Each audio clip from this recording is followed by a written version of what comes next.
उस दोष से दूर जाने का मार्ग है। किंतु सोचिए, यदि ये संसार दुख का सागर होता तो क्या नियति आपको यहां पर जन्म लेने देती? क्या ईश्वर यहां पर अवतार लेते? जब समस्याओं पर हमारा वश नहीं चलता, हम आरोप लगाते हैं इस संसार पर। यहां के लोगों सोचते हैं कि काश मैं यहां पे आया ही ना हो। एक किसान बंजर धरती पर जाता है और अपने परिश्रम से उसे लहलहाते खेत में परिवर्तित करता है। एक दर्जी जिसके पास एक सामान्य सा वस्त्र आता है, अपने परिश्रम से उसे एक सुंदर वेश में परिवर्तित कर देता है। आप भी परिश्रम कीजिए। ये महत्वपूर्ण नहीं है कि आप किस संसार में आए, ये महत्वपूर्ण नहीं है कि आप यहां कैसे आए। यदि कुछ महत्वपूर्ण है तो वो ये है कि जब आप गए तब आप इस संसार को कैसा छोड़कर गए। तो ये सोचकर जिए कि जो किसी के लिए नरक है उसे किसी का स्वर्ग बना के निकलोगे तो आपका जीवन और आपका संसार दोनों धन्य हो जाएंगे। राधे राधे। बल्कि उसे शीतल छाया देकर उसकी थकान हर लेता। इस संसार में यदि आपको सम्मान पाना है तो पीपल की भांति ही बनना होगा। कुछ देना सीख, आनंद, सुख, शीतलता बांटना सीखो और कांटों की भांति कभी किसी को कष्ट ना दो। सम्मान स्वयं चल के आपके पास आएगा और मन प्रसन्न होकर बोलेगा राधे राधे। हम सब ये मानते हैं कि हमें जीवन में कभी न कभी किसी न किसी स्थान पर प्रेम होता ही,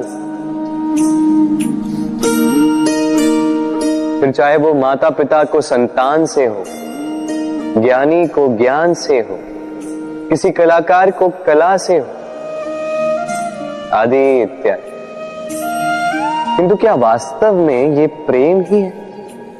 मोह भी तो हो सकता है। अब आप पूछेंगे कि प्रेम और मोह में अंतर क्या? अंतर है बंधन का। जो आपको बांधे वो मोह है, प्रेम नहीं। प्रेम वो जो आपको मुक्त कर विकास की ओर भेजे। चलो आपको एक उदाहरण देता हूं। कुछ माता पिता अपनी संतान को किसी अन्य नगर में पढ़ने के लिए भेज नहीं पाते, अपनी संतान को उसके मित्रों के साथ खेलने के लिए भेज नहीं पाते। चिंतित रहते हैं कि कहीं उनकी संतान को पीड़ा ना पहुंचे और इसीलिए उसे बांध के रखते हैं। ये प्रेम नहीं है, ये मोह है। क्योंकि यदि ये प्रेम होता तो वो चाहते कि संतान माता पिता की छांव से बाहर निकलकर इस संसार को देखे, उसे समझे, उससे ज्ञान ले, अपनी अनुभवों से सीखकर अपना स्वयं का एक व्यक्तित्व बनाए। स्मरण रखिएगा, मोह से भय पैदा होता है और प्रेम से केवल आनंद। इसीलिए बांधिए मत, मुक्त कीजिए, क्योंकि यही प्रेम है। राधे राधे। संसार में संबंध बहुत ही महत्वपूर्ण होते हैं। अब प्रश्न ये उठता है कि संबंध कैसे होने चाहिए। संबंध शब्द के प्रारंभ में ही सम शब्द आता है। सम अर्थात समानता। तो किसी के साथ संबंध निभाते हुए इतना मत झुकिए कि उठने के लिए किसी के सहारे की आवश्यकता पड़ जाए। स्मरण रखिएगा, जो झुकाना चाहे वो कभी संबंध निभा नहीं पाएगा। संबंध उसी के साथ जोड़ी जो आपको समान माने, आपको सम्मान दे, क्योंकि सम्मान से ही संबंध पनपेगा और बढ़ेगा। राधे राधे। कभी सोचा है जब माता संतान को जन्म देती है तो क्या होता है? 9 माह का गर्भ, प्रसव की तीव्र पीड़ा।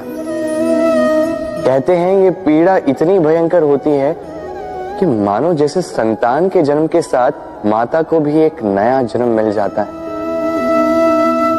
और इस जन्म के साथ अंत होता है माता की पीड़ा। किंतु यदि आप दृष्टिकोण बदलकर देखें तो आप ये समझेंगे कि पीड़ा का ये अंत एक अपार आनंद का प्रारंभ है।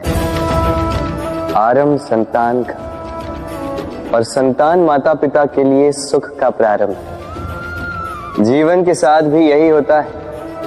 हम कभी कभी किसी संबंध या किसी स्थिति के पीड़ादायक अंत के कारण इतने विचलित हो जाते हैं कि उस आनंदमयी प्रारंभ को देख ही नहीं पाते।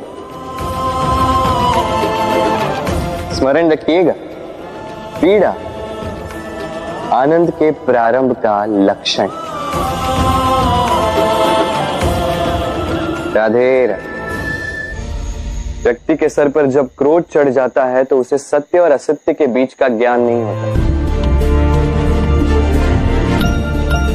क्रोध उसकी दृष्टि को धुंधला कर देता है और फिर उसके पश्चात केवल माया और कपट ही उसे आगे का मार्ग दिखलाता है। अपने स्वार्थ की सिद्धि के लिए अग्नि क्या करती है? जलाती है। फिर चाहे वो लकड़ी हो, कोयला हो, वस्त्र हो, जो भी आप अग्नि में डालोगे वो भस्म हो जाएगा। किंतु सोना, यदि आप सोने को अग्नि में डालोगे तो वो कुंदन बनकर अपना अस्तित्व निखार लेता है। यदि आप लोहे को ताप दो तो वो फौलाद बन जाता है। क्यों होता है ऐसा? क्योंकि उनके भीतर की अग्नि उनको जलाने वाली अग्नि से अधिक तीक्ष्ण होती। ये अग्नि है निश्चय की, ये अग्नि है पवित्रता की। यदि आपका निश्चय दृढ़ हो, आपके विचार पावन हो, तो कुंदन बनकर निकलोगे, फौलाद बनकर निखरोगे, भीतर से बल पाओगे और कोई आपके साथ अनिष्ट नहीं कर पाएगा। राधे राधे। व्यक्ति का जीवन क्या है? अब आप कहेंगे जन्म और मृत्यु के बीच का समय। और मृत्यु कब होती है? जब व्यक्ति श्वास लेना छोड़ दे, हाथ पांव चलाना छोड़ दे, सोचना छोड़ दे। ऐसा नहीं। देखिए, जल की मृत्यु तब नहीं होती जब वो सूख जाती।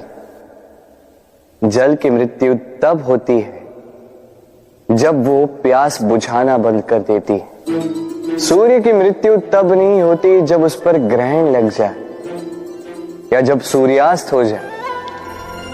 सूर्य की मृत्यु तब होती है जब वो भविष्य में इस संसार के जीवों को प्रकाश की आशा देना छोड़ दे। उसी प्रकार मनुष्य का अंत, उसकी मृत्यु तब होती है जब उसके भीतर की करुणा का अंत हो जाए।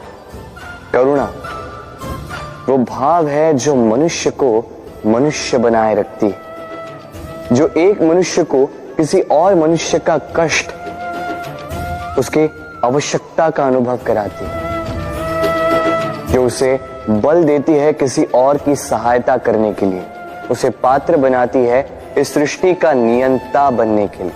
देखिए, संसार में मृत्यु केवल एक बार होती तो उससे पूर्व क्यों मरना? इस करुणा को क्यों मारना? स्वयं को मनुष्य बनाए रखिए, मृत्यु के पश्चात भी जीवित रहेंगे। राधे राधे। नवरात्रि का पर्व आरंभ हो चुका है और ये पर्व अत्यंत भव्य है, क्योंकि ये पर्व जगत माता से जुड़ा है। मां कितना छोटा सा शब्द है, किंतु ठीक से देखो तो समस्त संसार इसी शब्द में समा है। मां जो अपनी संतान के लिए हर संभव प्रयास करती है, कुछ भी करने के लिए सज्ज रहती है। मां जिसका सबसे बड़ा गुण निश्चलता, मन में ना कोई पूर्वाग्रह, ना कोई भेदभाव, ना कोई छल कपट, और इतनी भोली होती है मां। संतान भले ही झूठा रो दे, मां को लगता है कि कदाचित वास्तव में भूख लगी होगी। मां चाहे जन्म देने वाली हो चाहे पालने वाली, स्वर्ग, ये स्वर्ग हमें मां के चरणों के नीचे ही प्राप्त होता है। इसी मां को हमारा शत शत प्रणाम। राधे राधे। सहनशीलता मां का दूसरा सबसे बड़ा गुण। कहते हैं कि धरती से अधिक सहनशील और कोई नहीं।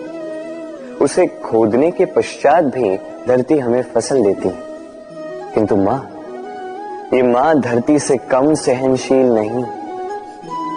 तनिक सोचिए, 9 माह तक संतान को अपनी कोख में रखना, क्या ये सहनशीलता कोई पुरुष दिखा सकता? क्या ये सहनशीलता कोई पिता दिखा सकता है? स्त्री में शील भले, सहनशीलता की परिभाषा उसे मां बनने के पश्चात प्राप्त होती है। स्वयं का अस्तित्व भुलाकर संतान का अस्तित्व बनाती है। शिशु की लात खाकर भी आनंद से उसे दूध पिलाती है। ये होती है मां, और इसी मां जननी को हमारा शत शत प्रणाम। राधे राधे। मां का एक और सबसे महान गुण, स्वयं को ढालने की अद्भुत शक्ति। जिस प्रकार एक मां स्वयं को ढाल सकती है और कोई नहीं कर सकता। मां एक महानदी की भांति है, जिसकी ऊर्जा असीमित है किंतु अहंकार बिल्कुल नहीं। जिस प्रकार एक नदी ढलान के अनुरूप मुड़ जाती है, उसी प्रकार एक मां अपनी संतान के अनुरूप ढल जाती है, चाहे जैसी भी परिस्थिति हो। उसके सोने के समय के अनुरूप स्वयं का सोना, उसके जागने के समय के अनुरूप स्वयं का जगना। संतान की इच्छा का भोजन वो स्वयं का मनपसंद भोजन बना लेती है। ये मां का आंचल ही तो है, जो धूप में छाप बनकर आता है, जो शीत में कंबल बनकर आता है। मां ऐसी होती है कि संतान की निद्रा ना टूटे, इसलिए एक करवट सोने का अभ्यास कर लेती है, और इतना स्वयं को केवल वही ढाल सकती है जो संतान की ढाल बन सकती है। इसी मां को हमारा शत शत नमन। राधे राधे। मां के 2 और सबसे महान गुण, साहस और संबल। साहस ये कि वो अपने संतान के लिए कुछ भी कर सकती, और संबल ये कि वो अपनी संतान को कभी टूटने बिखरने नहीं देगी। तनिक सोचिए, जब भी आपको चोट लगती है, चीख से पूर्व मां का नाम मुख में क्यों आता है? तनिक सोचिए, जब आपको बल की आवश्यकता होती है, साहस की आवश्यकता होती है, आगे आप अपना मार्ग देख रहे हैं जो अत्यंत कठिन प्रतीत हो रहा है, तब मुख से मां की ही शपथ क्यों निकलती? क्योंकि मां ही है जो हमें साहस देती है, मां ही है जो हमें सहारा देती है। मां जानती है कैसे हमारी उंगली पकड़ के हमें चलना सिखाना है। मां ये भी जानती है कि कैसे कान पकड़ के हमें उचित मार्ग पर लाना है। इसी साहसी मां को हमारा शत शत नमन। राधे राधे। कभी आपने सुना है, हिरणी सिंह से बचने के स्थान पर उससे जाके लड़ पड़ी। हिरणी ने सिंह पर आक्रमण कर दिया। कभी सुना है? कभी नहीं।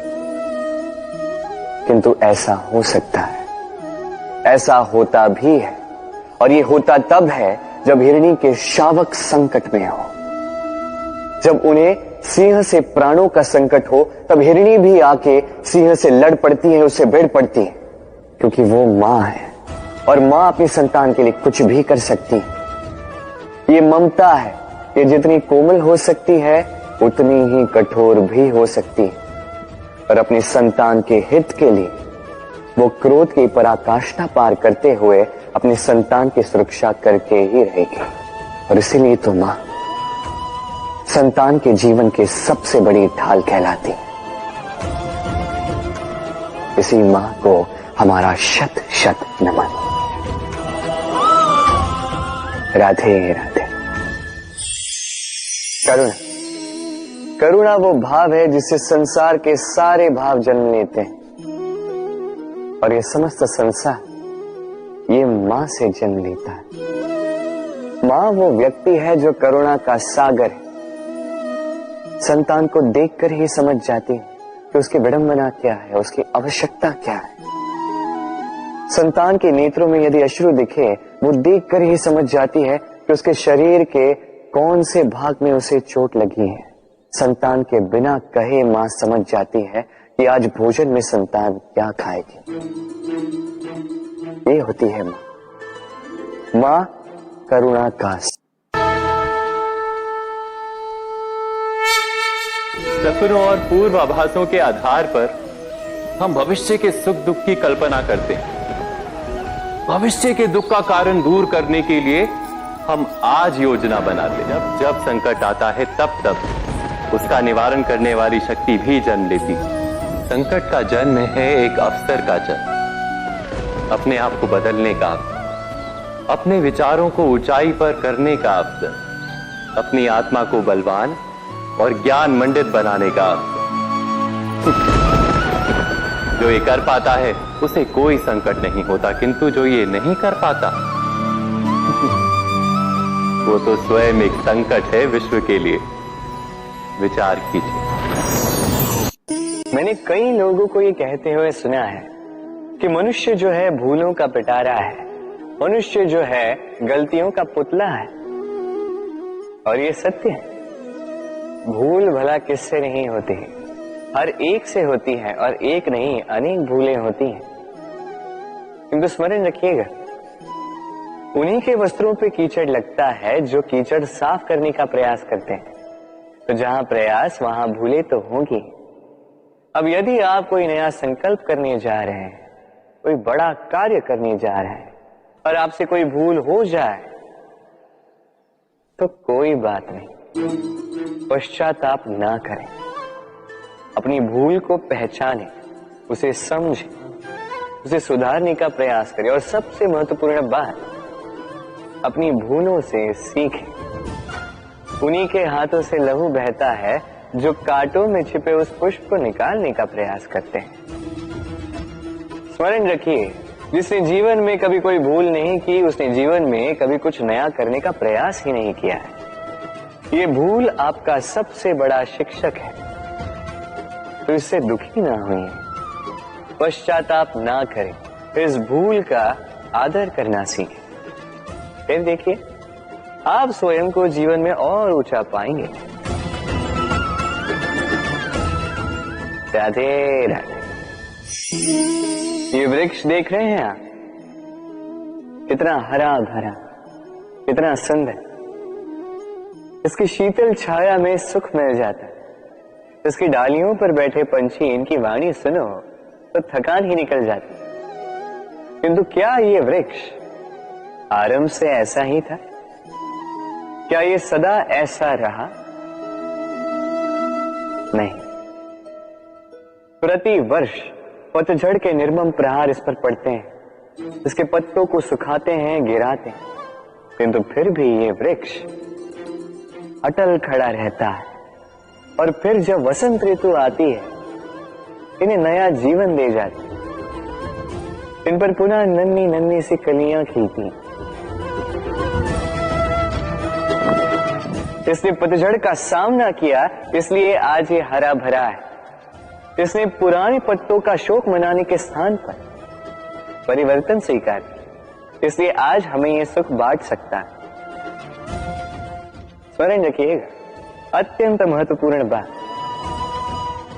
परिवर्तन और पीड़ा, ये संसार के सबसे महान सत्य है। जिसने इन्हें स्वीकार कर लिया, मानो वो धन्य हो गया। राधे राधे। आइए, आप सबका स्वागत है। हमारे आसपास ऐसे कई लोग होते हैं जिनमें प्रबल वाक चातुर्य होता है, जो अपने मीठे शब्दों से सबको बांध लेते हैं और इसीलिए वो आकर्षण का केंद्र भी बन जाते हैं। अब हमारे आसपास ऐसे भी कुछ लोग होते हैं जिनके शब्द हमें चुभते हैं, जिनकी दृष्टि से हम सदैव बचकर निकलना चाहते हैं, है ना? ये शब्द अत्यंत शक्तिशाली होते हैं।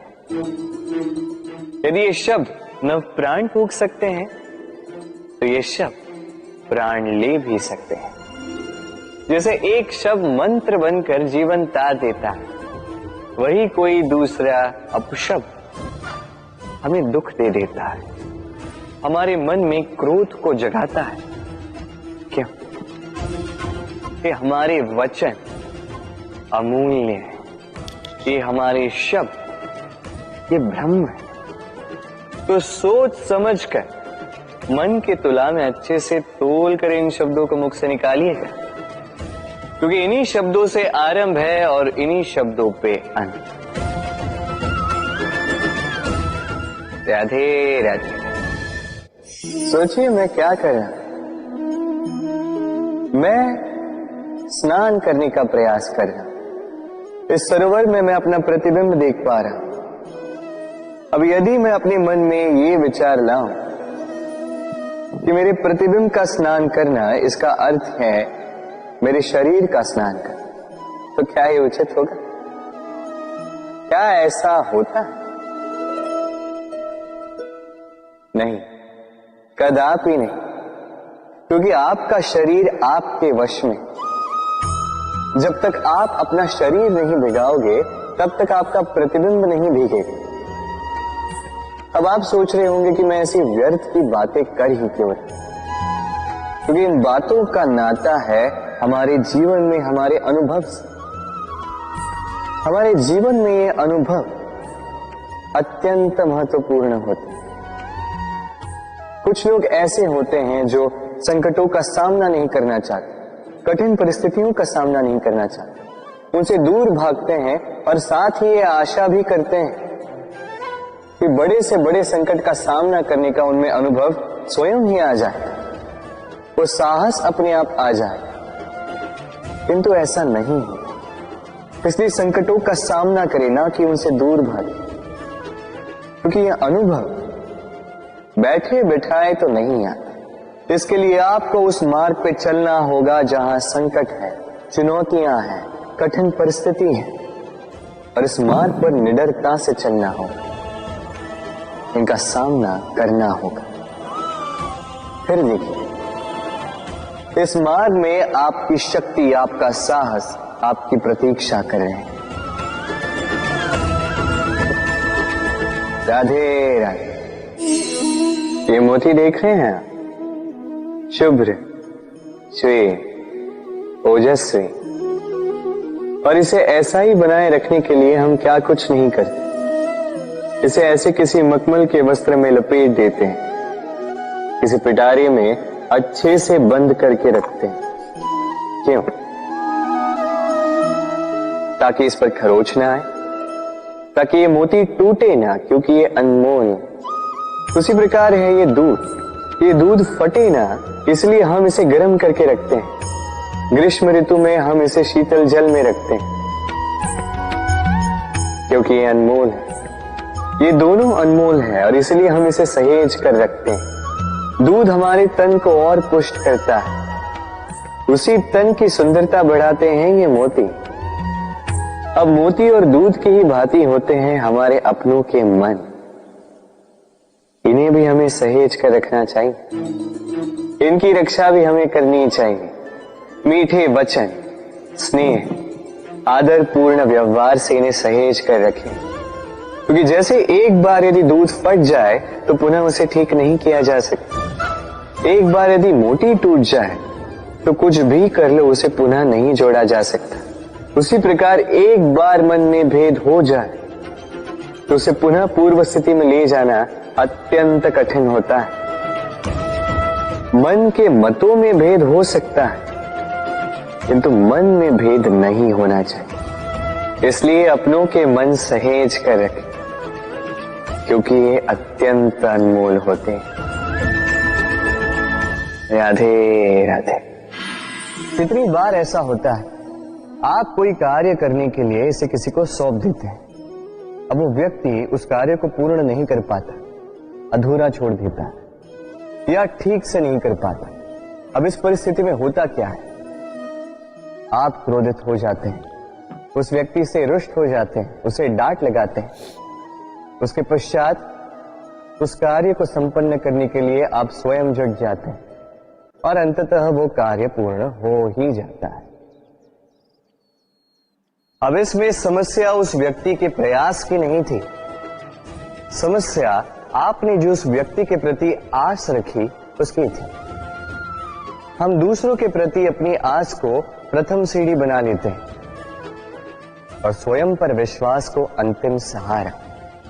इसके स्थान पर होना यह चाहिए कि स्वयं पर विश्वास को हमें प्रथम सीढ़ी बनानी होगी, उसे अपना सहायक मानना होगा। यदि ऐसा करोगे तो परिणाम और भी सुख और भी आनंददायी होंगे।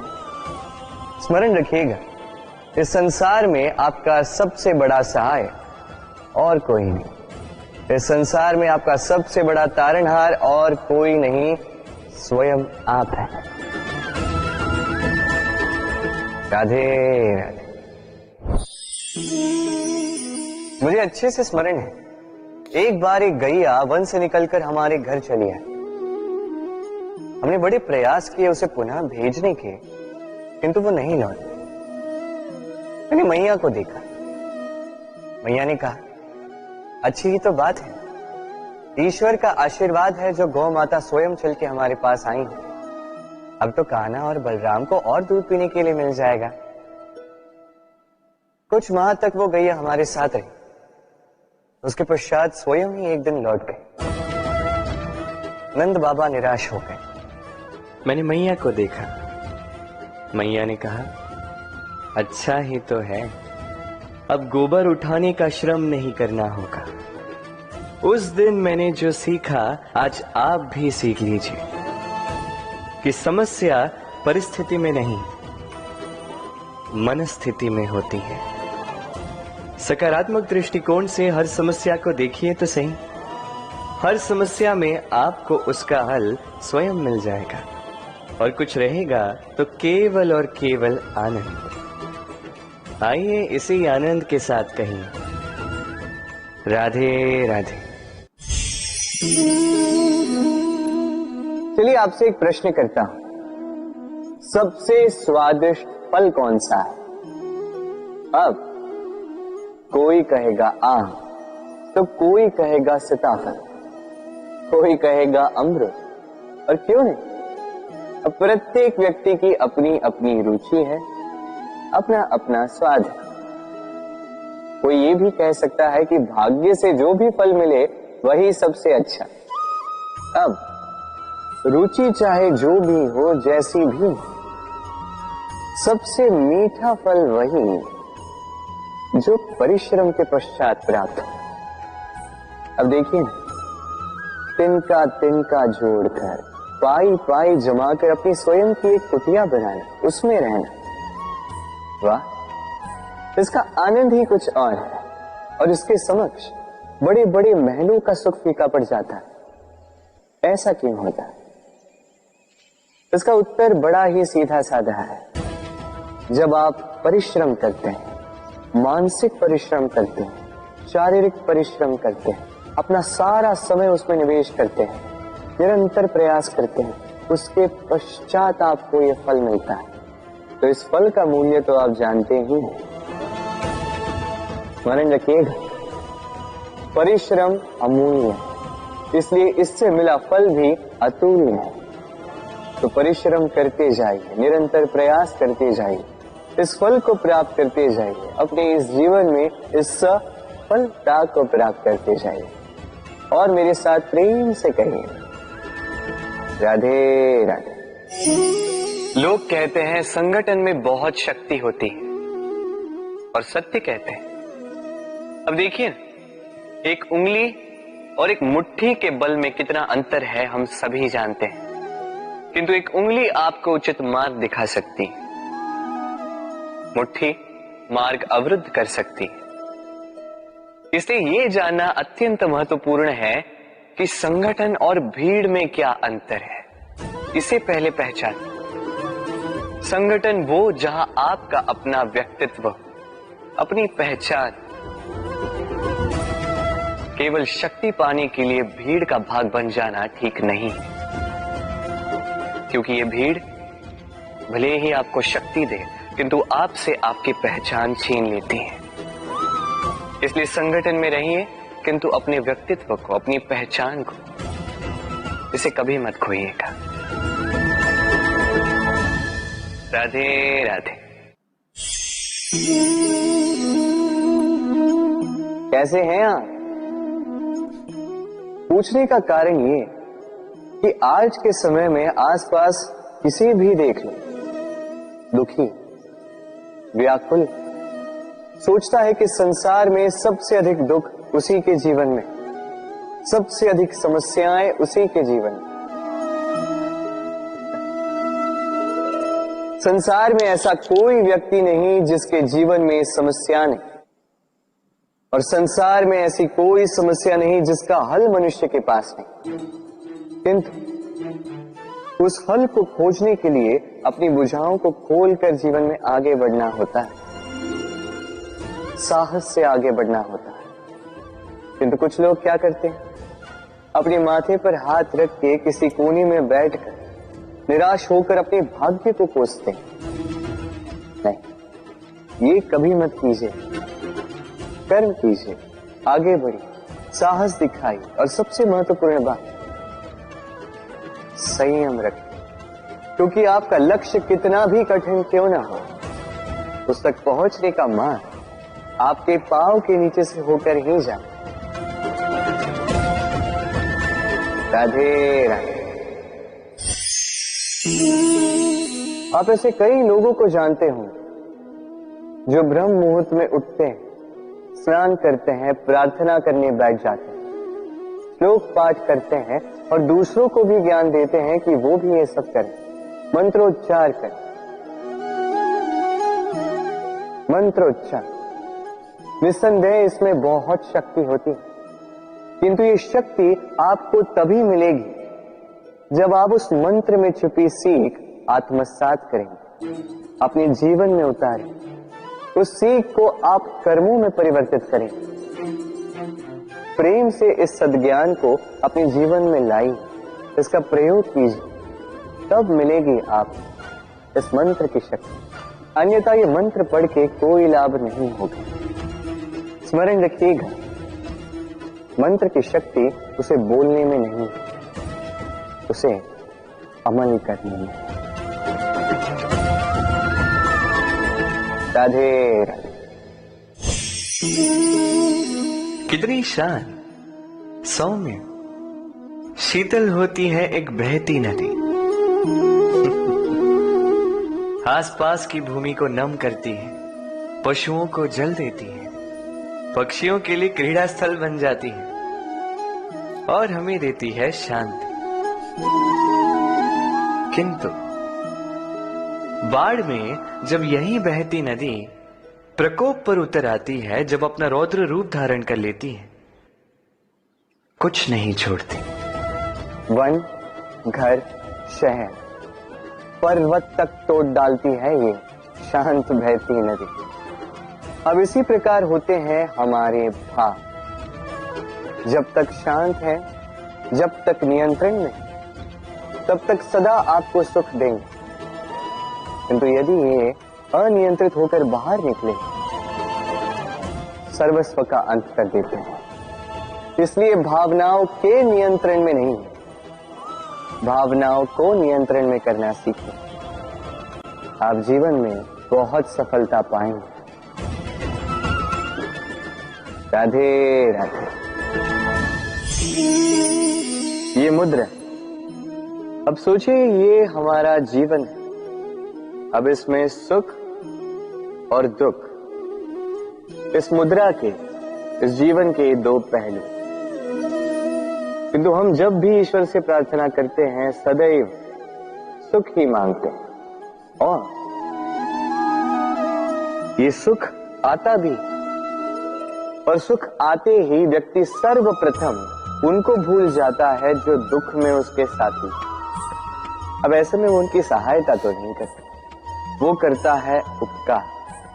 और अब इस उपकार के बदले लोगों से स्वयं के लिए वो श्रद्धा चाहता है। अब श्रद्धा, इस भाव के कारण वो स्वयं को दूसरों से अधिक श्रेष्ठ, स्वयं को दूसरों से भिन्न समझ लेने पर विवश हो जाता है, और अलग होने के कारण उसमें जागता है अहंकार, और ये बनता है उसके पतन का निमित्त। अब इसमें क्या किया जाए, क्या मांगा जाए ईश्वर से, ये प्रश्न उठता है। तो मांगिए सुख केवल उतना ही कि अहंकार ना आ जाए, और दुख उतना ही कि आस्था न चली जाए। राधे राधे। स्वप्न, हम जीवन में स्वप्न देखते हैं, उन्हें पूर्ण करने का पूर्ण प्रयास करते हैं, किंतु ये स्वप्न पूर्ण ना कर पाने की स्थिति में हम टूट जाते हैं, बिखर जाते हैं, और फिर ये बोझ हम आने वाली पीढ़ी पर लगभग लाद देते हैं। हम सोचते हैं कि जो हम ना बन सके हमारी संतान अवश्य बने, जो हम कभी ना पा सके हमारी संतान अवश्य पाए। ये विचार अनुचित प्रतीत नहीं होता, किंतु ये भूल है, और यही भूल हम कर बैठते हैं। संतान प्रकृति और परमात्मा का आशीर्वाद है, उनके भीतर उनका अपना एक अस्तित्व छिपा है। तनी गौर से देखिए तो सही, आपने केवल उस संतान को जन्म दिया है, उसका जीवन आपका नहीं, इसलिए अपने संतान के साथ रहिए, समय व्यतीत कीजिए, उन्हें प्रेम दीजिए, भरपूर प्रेरणा दीजिए, किंतु प्रेरणा दीजिए उसका अपना स्वयं का अस्तित्व बनाने की, उसके स्वयं के स्वप्न पूर्ण करने की, ना कि अपने अधूरे स्वप्न पूर्ण करने की। उनके अस्तित्व को निखर कर उठने दीजिए। राधे राधे।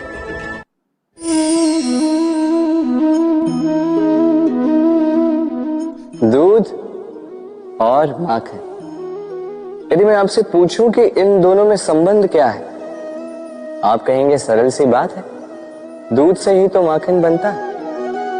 यदि मैं आपसे पूछूं कि इन दोनों में अंतर क्या है, तो कोई कहेगा एक तरल है तो दूसरा ठोस, कोई कहेगा एक जनक है तो दूसरी संतान। नहीं, इन दोनों में अंतर है शुद्धता का। माखन दूध से कहीं अधिक शुद्ध होता है।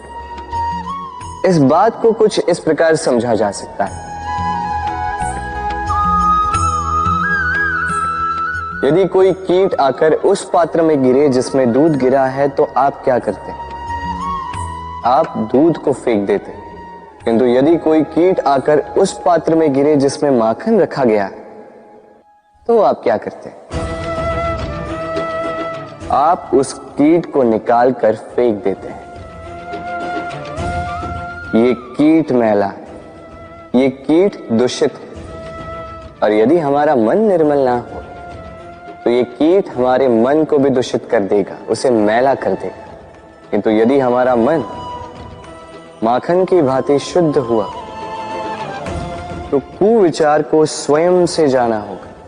स्मरण रखिएगा, इस संसार में कीट तो रहेंगे, अब दूध बनना है या माखन। निर्णय आपका। राधे राधे।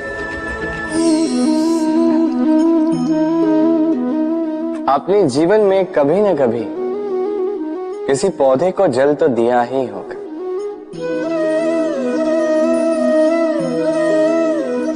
कभी मन में ये प्रश्न नहीं आया कि हम पौधे के पत्तों को, पुष्पों को, डालियों को, उन्हें तो हम कभी पानी नहीं देते, फिर भी कैसे उन तक पानी पहुंचता, फिर भी कैसे वो जीवित रहते। आप कहेंगे सरल सी बात है, ये कैसा प्रश्न पूछ रहे हैं। जड़ को पानी दो तो वो पौधे के अंग अंग तक अवश्य ही पहुंचेगा, है ना। कुछ इसी प्रकार होते हैं हमारे कर्म, हमारा प्रेम। यदि निश्चल भाव से कर्म करोगे, सेवा करोगे, तो किसी न किसी रूप में स्वतः परमात्मा तक पहुंचेगा ही। आत्मा के भीतर से प्रेम करोगे, स्वतः छलकेगा ही और दुगना लौट कर भी आएगा, इस पौधे की छाव की भांति। तो मन और आत्मा से कर्म करें, मन और आत्मा से प्रेम करें, आनंद ही आनंद होगा। राधे राधे। इसे कौन नहीं पहचानता? ये है रोटी। यही तो है वो कारण जिसके लिए मनुष्य दिन रात कड़ा परिश्रम करता है। ऐसे देखा जाए, यदि ये रोटी यूं ही मिल जाती तो मनुष्य कदाचित कुछ कार्य ही नहीं करता, कष्ट नहीं करता, जीवन में परिश्रम ही नहीं करता। वैसे एक बात तो है, ये रोटी केवल भूख ही नहीं मिटाती, जीवन की बड़ी सी बड़ी सीख दे जाती। अब तनिक सोचिए, ये रोटी आपको स्वादिष्ट केवल तभी लगेगी, ये रोटी आपके स्वास्थ्य के लिए अच्छी केवल तभी होगी जब ये दोनों ओर से ठीक से सेकी जाएगी, है ना। हमारे जीवन में संबंध भी कुछ इसी प्रकार होते हैं। यदि दोनों ओर से अच्छे से निभाए जाए तभी आपको आनंद देते। इसलिए केवल पानी के लिए आतुर न रहे, लौटाने में भी विश्वास रखें। क्योंकि जब एक संबंध में दोनों ओर से प्रेम होगा, दोनों ओर से करुणा होगी, कुछ करने की चाह होगी, तभी वो संबंध आपको जीवन में आनंद देगा। तो जब जब रोटी खाएं, स्मरण करें कि आपको आपके संबंधों को भी इसी प्रकार मधुर बनाना है। मन प्रसन्न होकर बोलेगा, राधे राधे। सूर्य और चंद्रमा दोनों आकाश के अमित चिन्ह हैं, दोनों प्रकाश देते हैं, किंतु इन दोनों की सदैव तुलना की जाती कि कौन अधिक शीतल है तो कौन अधिक उग्र, कौन अधिक तेजवान है तो कौन अधिक कांतिवान। अब क्या ये तुलना उचित है? कदापि नहीं, क्योंकि ये दोनों भले ही प्रकाश पुंज हो, किंतु ये दोनों भिन्न है। दोनों का अपना अपना महत्व है और दोनों का अपना अपना समय है जब ये चमकते हैं, तो इनकी तुलना अनुचित है। और इसी प्रकार हमारे जीवन में भी तुलना अनुचित ही होगी। स्वयं की तुलना किसी और से कभी मत कीजिएगा। यदि कोई और आपकी तुलना किसी और से करे तो उस पर ध्यान मत दीजिएगा, क्योंकि इस तुलना से स्वयं को हीन समझ लेना आपके हित में नहीं, ये आपके लिए लाभदायक नहीं। बस प्रयास करते रहिए, स्वयं को निखारते रहिए और सही समय की प्रतीक्षा कीजिए, क्योंकि सही समय आने पर ये आपके गुण, आपकी महत्ता बढ़ाएंगे। राधे राधे। जीवन में सभी महान बनना चाहते हैं, सभी बड़ा बनना चाहते, किंतु बड़ा बनते कैसे हैं?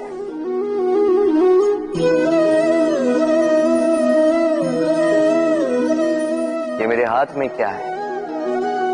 राई का बीज? नहीं, ये बरगद का बीज। इतना छोटा कि बड़ी सरलता से अन्य बीजों में घुल मिल जाता है, बड़ी सरलता से धरती में समा जाता है। किंतु जब ये वृक्ष बनकर उभरता है, उसके पश्चात जब गिरता है, समस्त वातावरण को हिला देता है। कुछ इस प्रकार बड़ा बनिएगा, बरगद का बीज, बरगद का वृक्ष।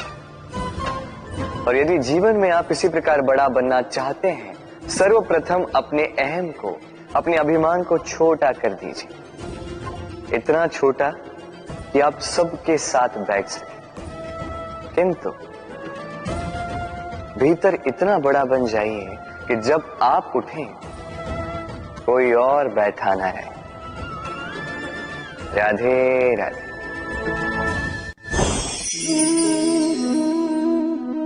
जीवन में जब भी किसी समस्या का हल हम खोज नहीं पाते हैं, तब हम क्या करते हैं?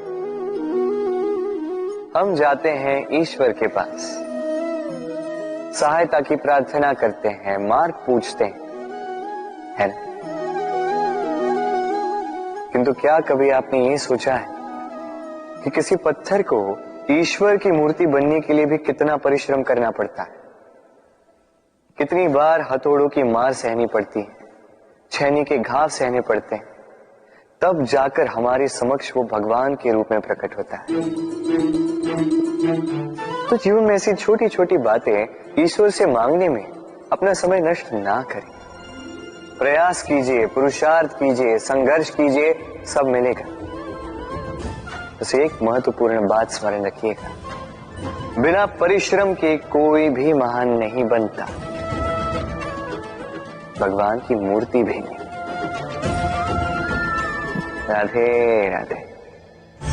तितली आकाश में सैर करती है, सुंदर फूलों का रस वादन करती, उन्मुक्त घूमती, किंतु इस पर भी संकट कम नहीं। जैसे कि पतंग, जंतु, ये इसे अपना आहार बना लेते, इनसे इसे सावधान रहना पड़ता है। सत्य तो ये कि तितलियां अधिक सुरक्षित तब होती हैं जब इनके पंख निकले हुए नहीं होते, जब वो अपने खोल में होती है, जब ना किसी की दृष्टि उन पर पड़ती है, ना किसी शत्रु को उसकी घात लगती है, किंतु तब ये बंद होती, अविचल निश्चल होती। इस संसार देखने के लिए, ये सुंदर आकाश पाने के लिए उसे अपनी सुरक्षा क्षेत्र से बाहर आना ही पड़ता है। और यही जीवन का नियम मनुष्यों के साथ भी यही होता है। यदि मनुष्य विश्राम और सुरक्षा इनके बंधन ना तोड़े तो वो जीवित तो रहे, किंतु जीवन जी नहीं पाए। क्योंकि यदि जीवन में कुछ बड़ा करना है, कुछ बड़ा पाना, बड़ी ऊंचाइयों तक पहुंचना, तो सर्वप्रथम आपको इस सुरक्षा क्षेत्र से बाहर आना ही होगा, इस आराम को त्यागना ही होगा।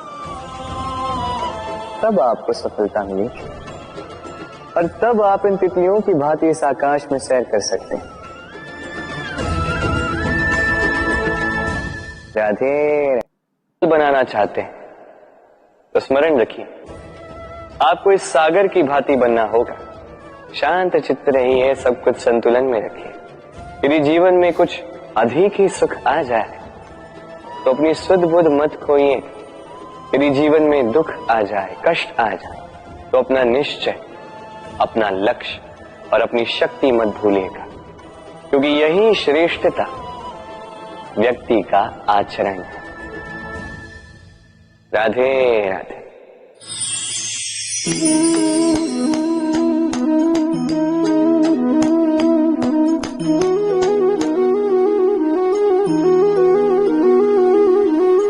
आप सोच रहे होंगे कि मैं कर क्या रहा। मैंने सुना कि चट्टानों में जो है रत्न पाए जाते, वही ढूंढ रहा था।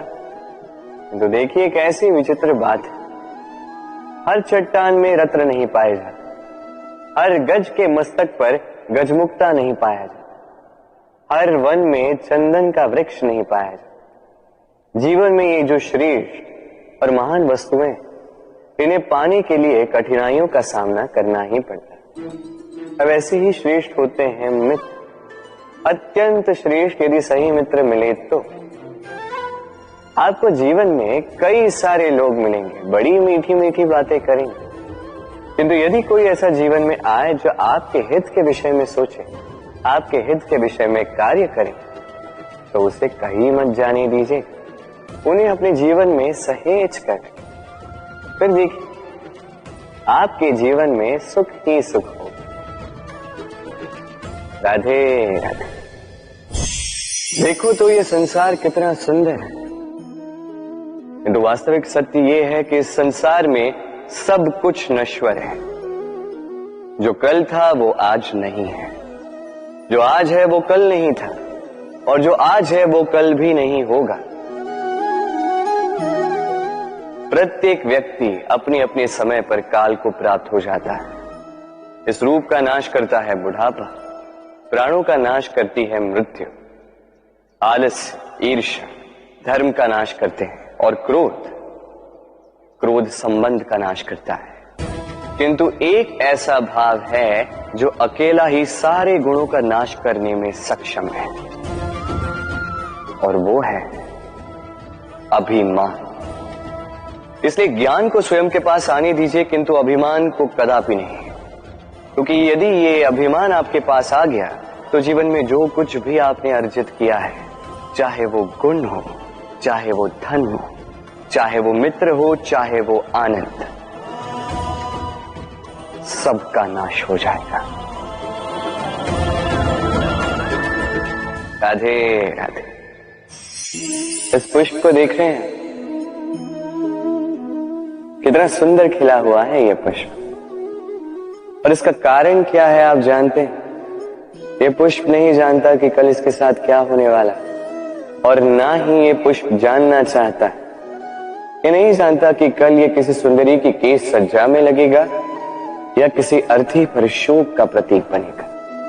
ये जीता है तो केवल आज, केवल वर्तमान, और इसीलिए स्वयं भी महकता है, दूसरों को भी महकाता है। स्मरण रखिएगा, सुखी जीवन का मूल मंत्र यही, ना जीवन की चिंता, ना मृत्यु का भय, जो है वर्तमान। इसी वर्तमान को जिए, इसी वर्तमान को भोगे, और इसी वर्तमान में अपना आनंद ढूंढे। स्वयं सुखी रहे और सबको सुखी करे। राधे राधे। चलिए आपसे एक प्रश्न पूछता हूं, स्वर्ण और लोहे में अंतर क्या है? अब अधिकतर लोगों का उत्तर यही होगा कि स्वर्ण बहुमूल्य है, स्वर्ण का मूल्य लोहे से कहीं अधिक है। उचित है, किंतु हमें यह बात नहीं भूलनी चाहिए कि स्वर्ण हमारे श्रृंगार का कार्य करता है, हमें तनिक और सुंदर दिखाता है। दूसरी ओर लोहा उन सैनिकों की ढाल और तलवार बनकर रक्षा करता है जो सैनिक हमारे प्राणों की रक्षा करते हैं। ये सैनिक नहीं तो हमारे प्राण। अब बताइए, स्वर्ण का मूल्य अधिक होने से क्या लोहे का मूल्य कम हुआ? कदापि नहीं। इसी प्रकार इस जीवन में आप चाहे जितने प्रयास कर लें, कुछ न कुछ ऐसा अवश्य होगा जो आपको कभी नहीं मिलेगा, और इसके कारण स्वयं को हीन समझ लेना अनुचित है। हो सकता है आपके पास वो गुण हो जो संसार में और किसी के पास भी नहीं है, तो उस गुण को समझिए, उसे बढ़ाइए और उसे सहेज करें। स्मरण रखिए, संसार में प्रत्येक व्यक्ति विशेष होता है, और संसार में सभी को सब कुछ नहीं मिलता। स्वयं देख लीजिए, स्वर्ण को जिस दुकान में सहेज कर रखा जाता है, उस दुकान के ताले लोहे से ही बने। वर्षा के ऋतु में जब भयानक वर्षा होती है, तीव्र गति से वायु चलती है, तब अक्सर आपने देखा होगा ये पक्षियां, इनके घोंसले अक्सर टूट जाते हैं, नष्ट हो जाते हैं।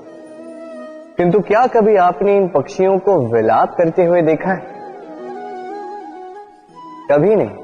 जैसे ही वर्षा रुकती है, ये पुनः तिनका तिनका जोड़कर अपना घोंसला पुनः बना ही देते हैं, अपना संसार वैसा बना देते हैं जैसा पहले था। और ऐसा क्यों? क्योंकि इस चक्रवात के कार्य से इन पक्षियों को कोई लेना देना है ही नहीं। वो तो बस वो करते हैं जो उनके हाथ में है।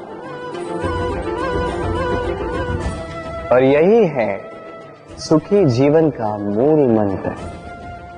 जो आपके वश में नहीं, उस पर विलाप करके कोई लाभ नहीं होगा। अपना ध्यान केवल उस पर केंद्रित कीजिए जो आपके वश में। जो बदल चुका है उसे कदाचित आप बदल नहीं सकते, किंतु जिसे आप बदल सकते हैं उस पर ध्यान केंद्रित कीजिए। इस जीवन में तनिक सकारात्मक बन जाइए, देखिए सब शुभ होगा। राधे राधे। मनुष्य सदैव विश्वास करता है ऊपर उठने में, ऊंचा और ऊंचा उठने में। किंतु वास्तविकता तो यह है कि जब तक शिखर को स्पर्श नहीं करोगे, ऊपर उठने में आनंद नहीं आएगा। अब देखिए ये वर्षा जब आकाश से गिरती है, धरती भी इसका स्वागत करती है, क्योंकि वर्षा गिरती है धरती की प्यास बुझाने के लिए। वर्षा आती है तो वन उपवन झूम उठते हैं, मोर पपी है नाचते हैं, गाते हैं। इसलिए नहीं कि वर्षा गिरी, इसलिए कि वर्षा उस भाव से गिरी। अब उसी स्थान पे यदि आकाश से कड़कती हुई बिजली धरती पर गिरे तो प्रकृति भयभीत हो जाती है। अर्थात ये भाव अत्यंत महत्वपूर्ण है। सर्वप्रथम इस भाव को देखिएगा, और यदि इस भाव में सृजन है तो समझ लीजिए सब कुछ शुभ ही होगा। राधे राधे। जब भी हम किसी वृक्ष को देखते हैं, सर्वप्रथम हमारी दृष्टि पड़ती है उसके पुष्पों पर, हरे भरे पत्तों पर, रसीले फलों पर। किंतु वो कठोर, वो निस्वार्थ जड़, उससे तो हम कभी आकर्षित होते ही नहीं।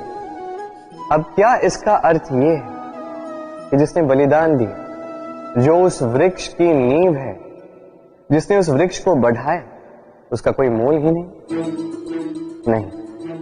स्मरण रखिएगा, जब भी हम किसी वृक्ष को जल देते हैं, उसके पत्तों, पुष्पों या फलों को नहीं, उसकी जड़ को देते हैं। जब भी हम किसी वृक्ष की पूजा करते हैं, यही पुष्प, यही तिलक हम उसकी जड़ को अर्पित करते हैं। अर्थात कहीं न कहीं अनजाने में ये प्रकृति आपको वो मान दे ही देती है जिसके आप पात्र हैं। और इसीलिए तो मैं कहता हूं, तो कर्म किए जा, तू फल की चिंता ना कर। तुझे वो मान अवश्य मिलेगा जिसका तू पात्र है, बस विश्वास कर। राधे राधे। सागर कितना विशाल होता है ये सागर, क्या नहीं कर सकता ये सागर। क्षण भर में त्राही त्राही मचा सकता है, प्रलय ला सकता है, संसार मिटा सकता है। ये सागर जीवन ज्योति बुझा सकता है। यदि कुछ नहीं बुझा सकता तो एक प्यासे की प्यास। दूसरी ओर ये गागर इतनी छोटी है कि गोपियां एक साथ 10-10 लेकर चल सकती हैं, किंतु यही छोटी गागर 20 की प्यास बुझा सकती है। अब बताइए, जल सागर में भी है और गागर में भी, फिर इतना अंतर क्यों? यहां पे अंतर है तो भाव के स्वभाव में। एक माटी में मीठा जल संजो कर रखती है, तो दूसरा अपने खारे पानी से किसी को भी माटी में मिला सकता है। आप क्या बनना चाहेंगे? सागर का खारा पानी बनकर किसी की आस बुझाना चाहेंगे या मीठी गागर बनकर किसी की प्यास बुझाना चाहेंगे, निर्णय आपका है। राधे राधे।